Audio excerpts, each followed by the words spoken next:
El grup parlamentari liberal votarem en contra dels dos projectes de llei i ho fem amb el sentiment d'haver perdut una gran oportunitat de fer, amb el màxim consens possible, una modernització dels nostres cossos especials.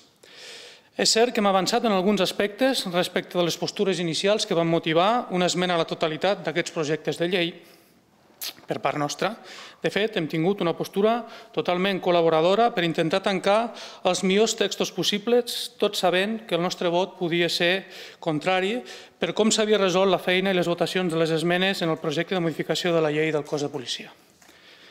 Hem facilitat que, mitjançant transaccions d'esmenes liberals, s'introduïssin esmenes no previstes que hem entès que servien per poder desenvolupar en millors condicions les feines d'aquests cossos especials.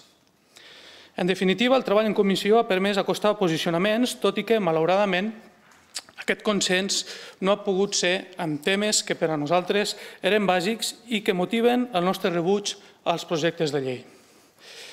Els dos projectes de llei, al igual que el projecte de llei del cos de policia, deixen a l'arbitri de la direcció del cos tota la regulació interna i projecció dels seus membres, fet que genera una gran inseguretat jurídica.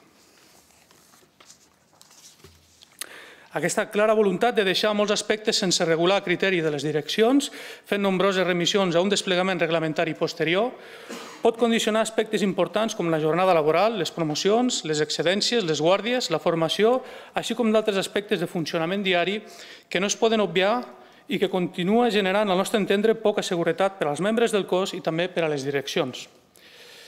Els projectes de llei es tramiten abans del projecte de reforma de la llei de la funció pública, normativa que es considera el tronc comú de la regulació del cos de l'Administració General i a la qual existeixen nombroses remissions en l'articulat dels textos presentats, fet que implicarà una més que previsible modificació del mateix en un termini molt breu de temps. De fet, els textos que es pretenen aprovar existeixen contradiccions en la mateixa llei de la funció pública i en particular amb el nomenament dels directors dels cossos. S'introdueix així la possibilitat de nomenar una persona com a director que no sigui funcionària de l'Administració General amb la figura de relació especial. Aquesta possibilitat és contrària al que estableix actualment l'article 34 de la Llei de la Funció Pública. Per tant, en defecte de modificació de la Llei de la Funció Pública, tot i tractar-se d'una norma posterior que permetria regular en aquest sentit, no es considera, al nostre entendre, justificat regular de manera diferent els directors dels cossos de policia, bombers o agents penitenciaris de la resta de funcionaris del cos general. De fet, segons la llei de la funció pública i la llei de govern, no es podria delegar ni funcions ni l'assignatura a una persona de relació especial, fet que denota una incongruència, segons pensem nosaltres, del redactat de la disposició dels dos projectes de llei. Finalment, no podem deixar d'assenyalar un altre punt comú als tres projectes de llei, com és el règim sancionador restrictiu, que en ocasions constitueix, a l'entendre del nostre grup parlamentari, un greuge comparatiu amb la resta de funcionaris del cos general. Aquest enduriment del règim disciplinari, sota el pretext que són col·lectius assimilables a cossos militars i que, per tant, justifica un enduriment del règim sancionador, fent-lo molt més restrictiu i ambigu respecte de la resta de funcionaris del cos general, així com del propi cos com respecte al propi Codi de Relacions Laborals que afecta a qualsevol treballador, no és un criteri compartit pel grup liberal. Una darrera reflexió. Penso que tots, absolutament tots els aquí presents, lloem la tasca dels cossos especials i ens sentim orgullosos de viure en un país que gaudeix de la seguretat que ofereix. De fet, fins i tot aquest component de seguretat és un reclam i un valor que oferim a persones per poder instal·lar-se a Andorra. Aquesta seguretat té un preu, i no només econòmic, que també, sinó també en termes de valorització dels cossos especials, de dignificació d'aquests col·lectius, de reconeixement de les seves funcions i també de projecció. Formar part d'aquests col·lectius té un component de risc que l'Estat els ha de recompensar de forma global per poder mantenir aquest nivell de seguretat que molts països voldrien i que nosaltres ja gaudim.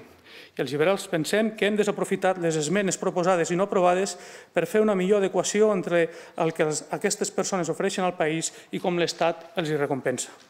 Per tot l'exposat, i com ja he anunciat a l'inici del meu exposat, el grup parlamentari liberal votarà en contra dels dos projectes de llei. Sí, senyor síndic. Bé, deia el ministre que aquestes lleis no són dolentes. En aquest cas jo no ho he dit, almenys avui, i crec que el dia del debat de l'esmena a la totalitat tampoc. El que sí que he dit, i em reitero, és que no són les millors possibles en la nostra opinió. A tall d'exemple, a la llei del cos penitenciari s'han deixat pendents, no s'han aprovat 51 esmenes, i a la llei de bombers 40 de les 55.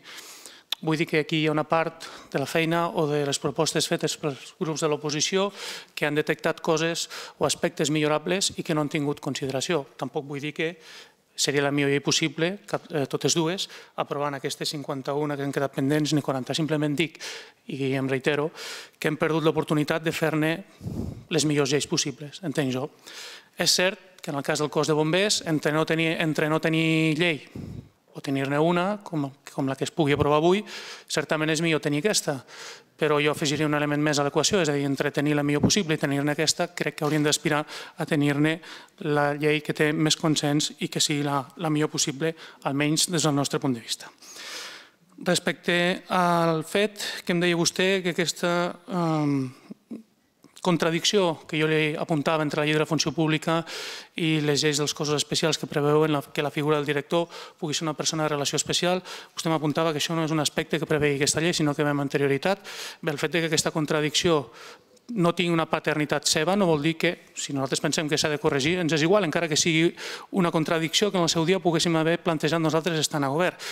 Sempre ho he dit, les lleis no són inamovibles, les coses evolucionen i la nostra feina és proposar millores legislatives. I aquest és el cas. Nosaltres entenem que la figura de director dels cossos especials no pot ser diferent de la figura de director de l'administració general, que segons la llei de la funció pública, per exemple, la llei de govern implica que hi ha una sèrie d'aspectes o funcions que no es poden delegar en persones que no tenen la condició de funcionari. Per tant, això que nosaltres vam presentar una esmena perquè es pogués corregir, malgrat que aquesta contradicció no sigui paternitat seva, sinó que pugui ser inclús nostra, doncs pensem que s'ha perdut l'oportunitat de corregir-ho.